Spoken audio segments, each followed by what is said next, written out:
Welcome to this presentation on Herbert S. Bigelow, a life devoted to justice consistent with the teachings of his God and those embraced by the American political economist Henry George. I am Edward J. Dodson. Herbert Seeley Bigelow was born on the 4th of January 1870 in Elkhart, Indiana. As a young person, he attended public schools, then enrolled in Oberlin College in Ohio. He then transferred to Western Reserve University in Cleveland, graduating in 1894. He then moved to Cincinnati, Ohio for studies at the Lane Theological Seminary. After completing his studies, he was ordained as a congregational minister in 1895 and was appointed pastor of the Vine Street Congregational Church in Cincinnati. He was, as later described by Daniel Kiefer in the Single Tax Review, committed to, quote, teaching the poor how they ought to conduct their lives in order to better their condition. To do so, he became a resident of the social settlement in Cincinnati. This photograph of the area is taken in the late 1880s. A member of his congregation named George Van Auer gave Herbert a copy of Henry George's book, Progress and Poverty. Reading this book gave additional direction to Herbert's life. He soon became an active proponent of the single tax. On the 2nd of September 1898, he was one of the speakers at the Henry George birthday dinner celebration held in Cincinnati. He spoke on the church and the labor movement. Here was one of the first public indications of his uniqueness. He wrote, "Materialism honors the man who has the power to amass a fortune. The labor movement pities the widows and orphans who pay tribute to the millionaires. Materialism honors wealth and power. The labor movement says, an honest man's the noblest work of God. Materialism demands larger dividends. The labor movement asks for better men." From this point on, the pages of Lewis F. Post's weekly newspaper, The Public, would regularly bring the sermons and addresses of Herbert Bigelow to an international readership. On the 25th of March 1900, Herbert delivered a particularly powerful sermon titled, "How the Devil Quotes Scripture in Defense of Property." Poverty, that date of destitution from which there is no honorable escape, is slavery. Like chattel slavery, such poverty is the creation of human law. The preachers who quote Scripture to prove that such poverty is a divine institution are only doing what was done commonly a generation ago. They are quoting the Bible in defense of slavery. In celebration of Henry George's birth, Herbert gave a tribute to George at a memorial service held in Cleveland, Ohio on the 2nd of September. There he stated, "Last spring I visited Greenwood Cemetery in Brooklyn. My guide told me that there was one path in that great city of the dead from which the grass was always worn. We took that path, and it led us to the grave of Henry George. I owe more to Henry George than to any other man living or dead. He has given me hope by showing that it is within the power of man to abolish enslaving poverty. He has strengthened my faith by showing me that were it not for our ignorance of natural law, we should find the bounty of nature sufficient for all her children. He has given me a purpose in life, something to work for, which is eminently practicable, capable of immediate and progressive application, yet fundamental in its character, appealing to the loftiest patriotism and the purest religion." During 1901, Herbert began to work closely with reform-minded Democrats to pull the local party away from the control of John R. McLean, owner and publisher of the Cincinnati Enquirer. McLean had been the Democratic Party's candidate for the United States Senate in 1885 and for governor of Ohio in 1899. He lost both elections. At the state convention, a progressive platform was adopted, and Herbert Bigelow was chosen as the Democratic Party's candidate for Ohio Secretary of State. Accepting the nomination, he explained what motivated him. The world has never had but one political issue, the struggle between the rights of the many and the privileges of the few. That is the eternal issue. That issue is not always apparent. Like the struggle of our forefathers to make the doctrine of divine rights a heresy on American soil, like the struggle of our fathers to put an end to chattel slavery upon this continent, like the struggle of Cobden and Bright to repeal the laws which tax the bread of English labor for the benefit of English lords, our struggle, like these, is a contest between monopoly on the one hand and popular rights on the other. It is a struggle between the few who have grown powerful by the aid of unjust laws and the many upon whom recreant legislators have laid burdens grievous to be borne. The voters of Ohio were not yet ready to put their faith in a congregational minister, however. Writing in the public a few months after his election defeat, Herbert Bigelow wrote, "Those who fight the battles of truth will have much to try their faith. If that were not so, there would be no virtue in faith. They will have severe tests for their moral courage. If that were not so, where would be the glory of the strife?" Herbert's involvement in Ohio politics did not pull him away from his ministry. He remained a person of strong faith, tempered by a commitment to evidence-based truth. This was revealed by his Easter sermon delivered the 3rd of April 1904, titled, "What Has Science to Say About the Hope of Immortality?" What has faith learned from science? Just this, that in all matters which lie within the range of human experience, the increasing knowledge of science is our only guide. But immortality does not lie within the range of human experience, and therefore science can neither affirm nor deny it. Not all of his congregation were pleased with Herbert's democratic progressivism or his devotion to the principles he embraced coming from Henry George. An unsigned article in the summer 1904 issue of the Single Tax Review described what occurred. As the pastor asserted the fact of social injustice, opposition grew in the church, whose history had been so interwoven with the cause of freedom. And curiously, the matter was brought to practical issue over the admission of a Negro to membership. The membership of the church was inclined to resist, but Mr. Bigelow was able to hold them to their own traditions. The more heavily the burden the poor were compelled to carry weighed upon his spirit, the more earnestly did he plead for their relief. But in like degree the opposition grew, and the resignation of Mr. Bigelow was offered to the church officials.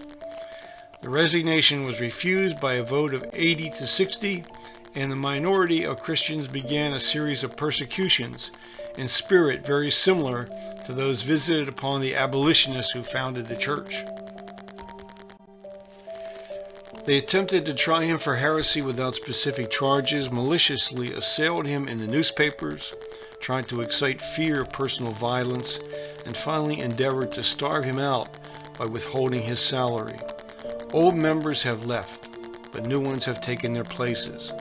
After a long contest in which a Christian spirit in one or another sense was exhibited on both sides, the Vine Street Church is now on a secure financial footing, and Herbert S. Bigelow is its pastor. Herbert certainly was in good company.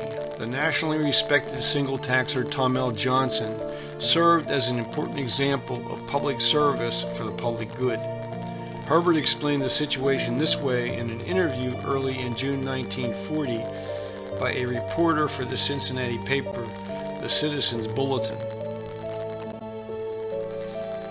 3 years ago, Mayor Johnson announced his purpose to devote the rest of his life to politics. What was his aim? His adversary said, "Personal ambition." I knew better. Mr. Johnson believes that our system of taxation is fundamentally wrong. He believes that the first step toward a better system should be an amendment to the state constitution permitting the exemption from taxation of personal property and improvements. His activity in state politics has no other motive than this, namely to secure eventually a state legislature which shall remove the constitutional barrier to reform in taxation. As for his own political ambitions, Herbert stated, "Personal ambition is a mistake. The only man who can afford to be active in politics is he who does not want office and who is indifferent to political honors.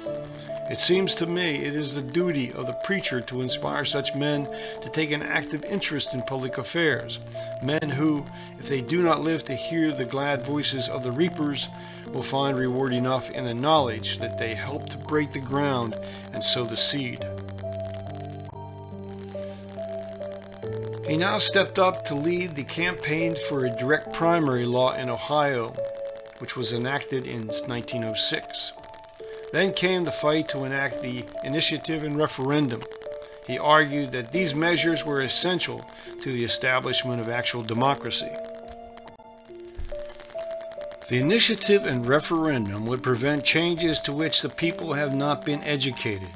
In large cities, this is the exact situation. The rascally politicians make the laws, and they make them in the interests, not of the people whom they are supposed to represent, but in the interests of the corporations.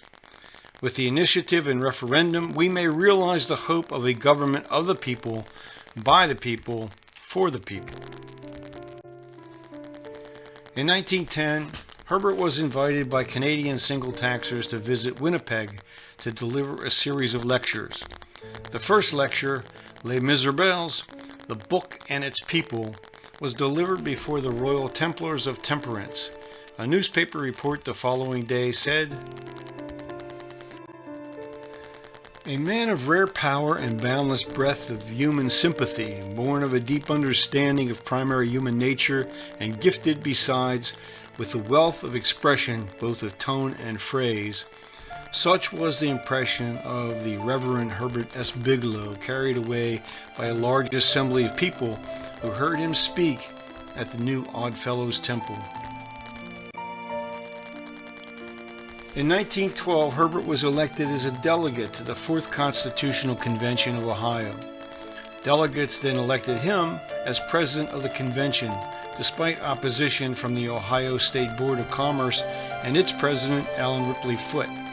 At the convention, Herbert delivered a long speech in support of initiative and referendum legislation.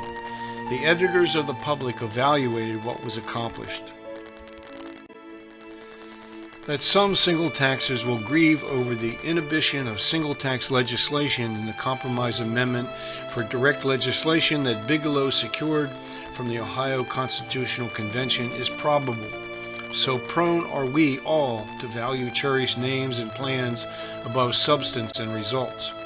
But in truth, the enemies of the single tax have forced into the Ohio Initiative measure what is likely to serve the single tax cause with excellent effect.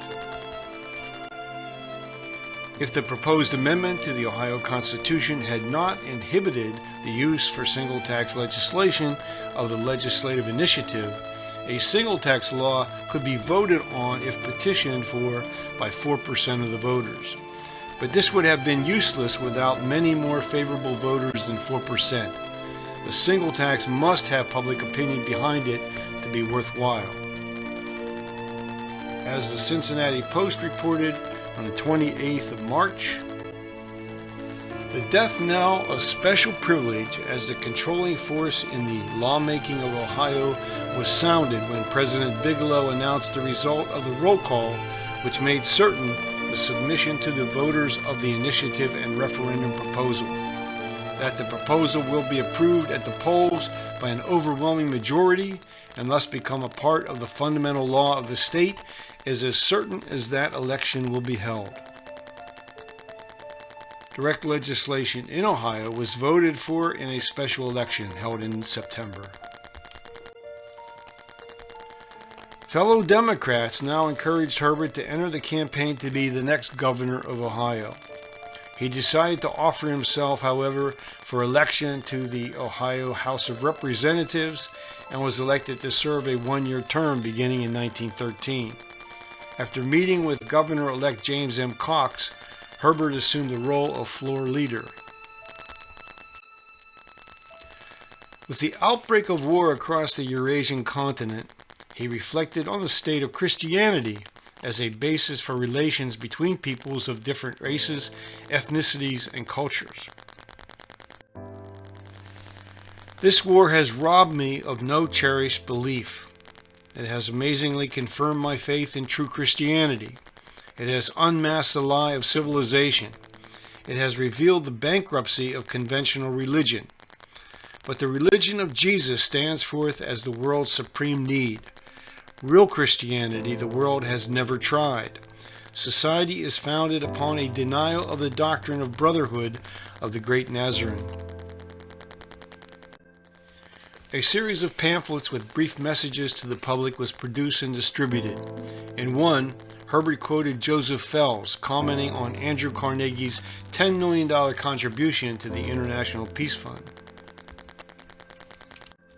Carnegie wrote, "You have given $10 million to an international peace fund. The object is worthy. The donor's intentions are good. But worthy object and good intention cannot alone make a gift a real benefaction. Donations, no matter how large, to suppress evils, no matter how great, can accomplish nothing unless they should be used to remove the fundamental cause of the evils. Aggressive warfare is always the result of what appears to be an economic necessity. The last great war, that between Russia and Japan, will serve as an illustration. These two nations fought over the possession of Korea. If conditions of absolute international free trade had prevailed, Russia would no more have felt the lack of an accessible seaport than does the state of Ohio. If Japan maintained no custom houses, the power that would try to rob her of independence could have nothing to gain and very much to lose. In August of 1916, Herbert attended the annual conference of the Joseph Fels Fund held in Niagara Falls, New York. A decision was reached to dissolve the fund and its guiding commission.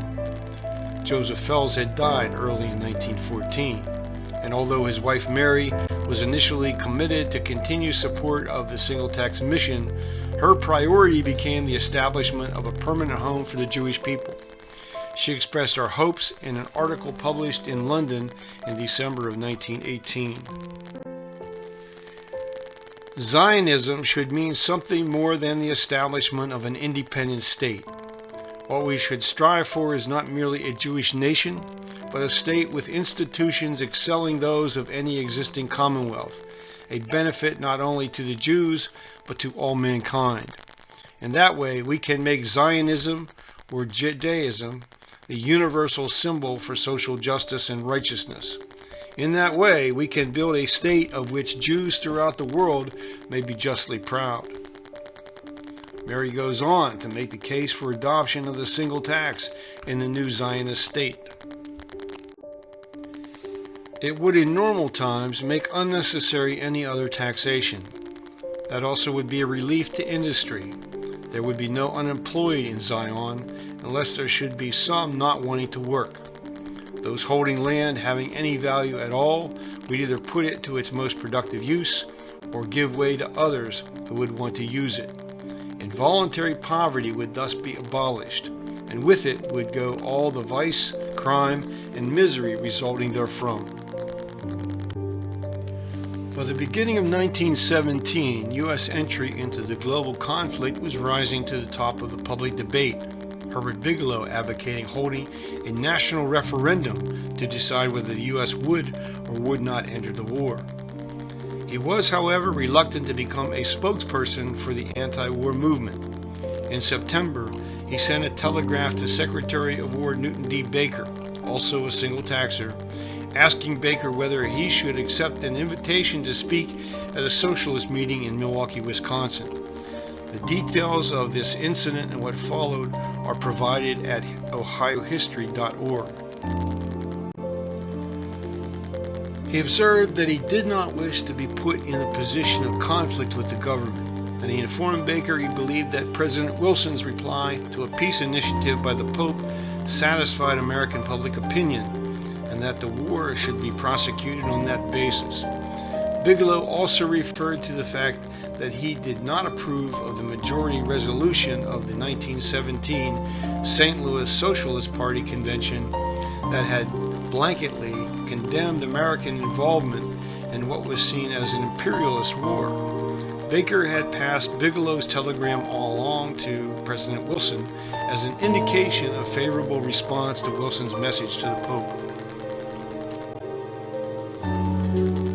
This was a time when anything less than full support for the government was perceived as sedition. So, on the 5th of October, the Justice Department secured a search warrant to look for subversive materials at Bigelow's Peoples Church building. Herbert's pacifist views almost cost him his life. In October of 1917, he was attacked and horsewhipped while near Florence, Kentucky, by men, quote, gowned in Ku Klux fashion. He had come to Kentucky to address an anti-war meeting organized by socialists. Newton Baker declared this attack, quote, by masked men was lawless, brutal, and cowardly. But the Department of Justice concluded that no federal law had been broken. Here is more from the OhioHistory.org article. On December 7, 1917, an intelligence report was submitted to Attorney General Gregory that outlined the findings of the special agent assigned to the case. Agent Barry had visited Cincinnati and determined that Herbert Bigelow was a rather radical pacifist who allowed his pulpit to be used by socialists and other radical speakers. Among those appearing at the People's Church was Scott Nearing, the radical professor recently dismissed from the faculty at the University of Pennsylvania. 15 months following the Kenton County incident, early in the post-war Red Scare, a special agent reported that Bigelow had spoken in Cincinnati on, quote, the good and bad of Bolshevism. In the speech, he had urged that Bolshevism be given a fair trial and that American troops be withdrawn from Russia. Herbert was not intimidated. He spoke on the 13th of January 1918 at this mass meeting organized by the National Civil Liberties Bureau. By this time, however, he had come to support U.S. involvement in the war as necessary to end the aggression of the Axis powers. With the end of war, Herbert returned to his preaching and promotion of his single tax principles. There is a significant gap in the record until reference of an address on the, quote, fundamentals of the single tax philosophy delivered at the People's Church on the 22nd of April 1928. He attended the Henry George Congresses in that year and in 1929, and also in 1929 he delivered an opening sermon at the International Conference held in Edinburgh, Scotland. While in Britain, he delivered a sermon under the auspices of the Yorkshire League, in which he observed, the difficulties we are in may compel us to re-examine the proposals of Henry George, for there is not escape from the logic of these proposals.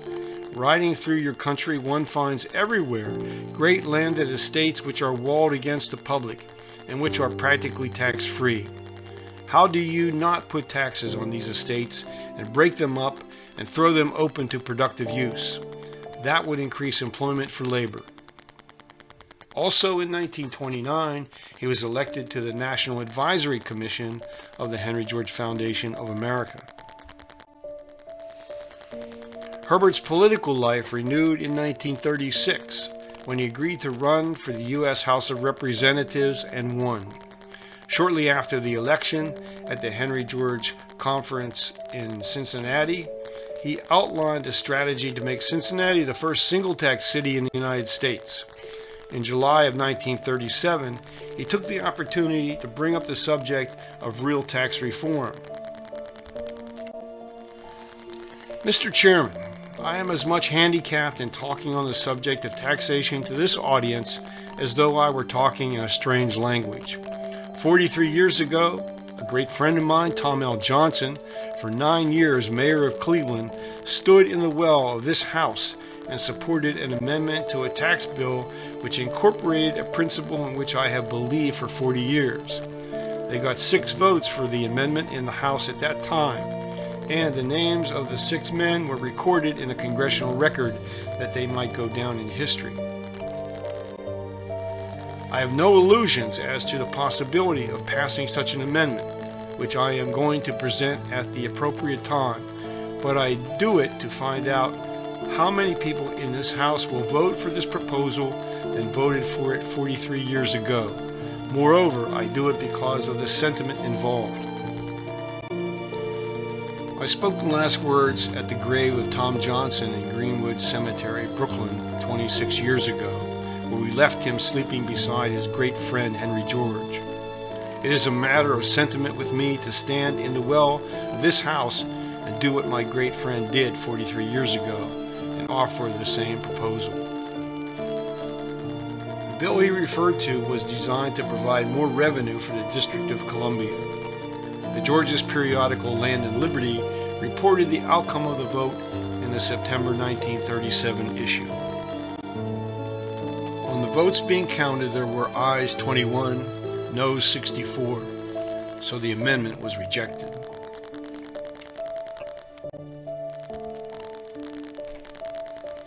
The voters decided not to return him to the House of Representatives in 1938, so he returned home to resume his duties as pastor of the Vine Street Congregational Church.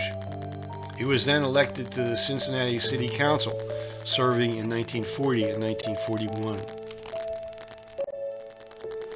After the end of the Second World War, he made one more trip overseas to attend the International Union Conference held in Swanwick, England. However, he is not listed on the conference agenda as a speaker. That September, he delivered an address titled Our Plundered Earth at the Henry George Foundation of America Conference held in Philadelphia, Pennsylvania. Herbert Bigelow died on the 11th of November 1951 at age 81. A brief remembrance appeared in the December issue of the Henry George News.